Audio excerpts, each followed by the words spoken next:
All right, today we're jumping into a really powerful idea from the source, the psychological chains of perpetual poverty. And honestly, this is a concept that might just flip the way you think about money on its head. So let me just start by asking you this. Have you ever wondered why some people just seem financially stuck? No matter how hard they work, they can't seem to get ahead. They get a raise and poof, the money is gone. They try to save, but some emergency always eats it up. It almost feels like there's some kind of invisible force just holding them in place.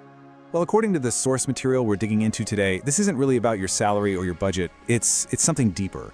It's about being locked in what the source calls an invisible psychological prison.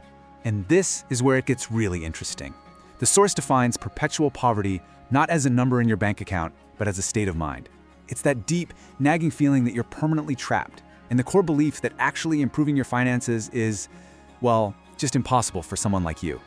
This invisible prison idea is the perfect metaphor, isn't it? I mean, just imagine it. You're in a prison cell, but you can't see any bars. You can't touch them, but you just know you can't get out. That's the feeling this is all about. A self-imposed limit that feels every bit as real as a brick wall. Okay, so what are these invisible bars even made of? What's the lock on the door? This is the crucial part. The source claims it all boils down to one single, powerful belief. Think about that for a second. The entire feeling of being stuck, that whole frustrating cycle of struggle, all of it, according to the source, is built on the foundation of one single belief. A belief you probably don't even know you have. And here it is. Financial success is for other people, not for people like me. Wow, just let that one sink in. That one thought, that internal story, the source identifies that as the master key to the whole invisible prison. And what's so wild is how this one single belief, often hiding way back in our subconscious, ends up calling the shots on thousands of our financial decisions over a lifetime. It becomes the filter through which we see every opportunity, every risk, and every single dollar. So you're probably asking, how can one simple sentence have that much power? Well, it's because it's not a passive thought, it's active. It doesn't just sit there, it builds a trap for itself. It creates a vicious, self-reinforcing cycle. The source calls it a psychological feedback loop.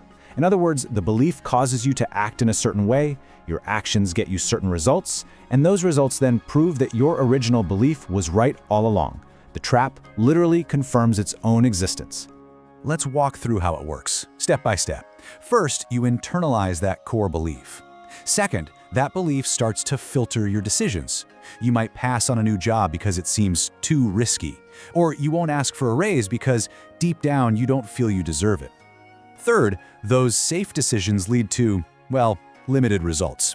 And fourth, this is the real kicker. You look at those poor results and you tell yourself, see, I knew it, financial success really isn't for me. And boom, the loop closes and starts all over again. And you can literally hear this cycle in the way we talk to ourselves. A phrase like, I can't afford that, is a dead end. It's a full stop. But watch what happens if you just tweak it a little to, how can I afford that?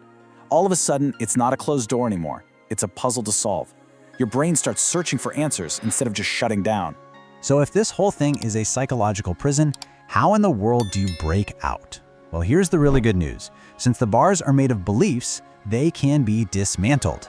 So let's talk about how to start breaking those chains. You can't fight an enemy that you can't see. That's why the most powerful first step, according to the source, is simply becoming aware.